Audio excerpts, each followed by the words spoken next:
Welcome to my India's only free education channel.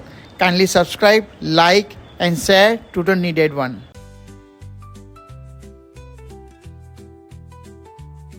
કરવાની second exercise છે જેમાં patient કામ હાથ ત્યાં જ રહેશે અને હવે એક ઘૂંટણને અમે ડાબી બાજુની સાઈડ ઉપર પેશન્ટને થોડાક સિમ્ટમ્સ છે પેઇનના, જેમાં લેફ્ટ સાઈડના બટક્સમાં પેઇન થાય છે અને લેફ્ટ સાઈડની કમરમાં પેઇન થાય છે.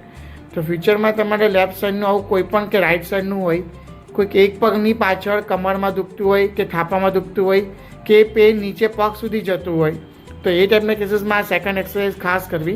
આ બધી જ એક્સરસાઇઝ એના માટે પણ હેલ્પફુલ છે, રેડિક્યુલોપેથી કહીએ એના માટે પણ.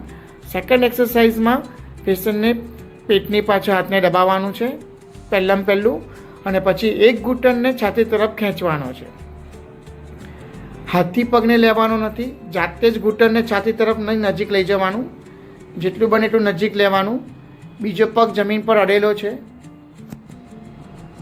યસ, છાતી તરફ ખેંચીને 10 સેકન્ડ રાખવાનું, 15 સેકન્ડ, પછી ધીરેથી નીચે મૂકી દો. નીચે મૂક્યા પછી પેટને ઢીલું કરવાનું.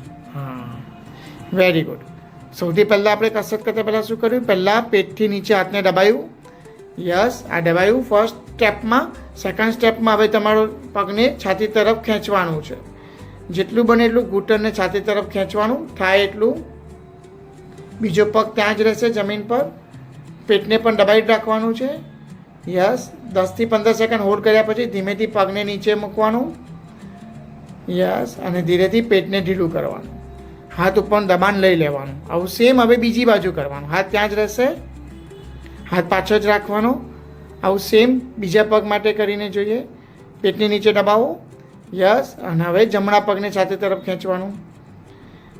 તમારે જમણી બાજુનું પેન હોય તો જમણી બાજુનું લેવાનું, ડાબી બાજુનું પેન હોય તો ડાબી બાજુનું લેવાનું. જોરથી ખેંચીને રાખવાનું, હોલ્ડ કરવાનું, 10 સેકન્ડ સુધી રાખવાનું. પંજોને ઉપર રાખવાનો, ઉપરની તરફ રાખવાનો પંજો. યસ, પંજાને પણ ઉપરની તરફ ખેંચીને રાખવાનું છે. પેટને કમરની પાછળ દબાઈને રાખવાનું છે. 10 સેકન્ડ હોલ્ડ કરવાનું અને ધીરેથી નીચે મૂકી દો. યસ, હવે આ કસરત આવી રીતે બંને પગમાં વારાફરતી કરવાની. Thank you for watching. Please give your comments and feedback. Stay tuned for more upcoming new videos.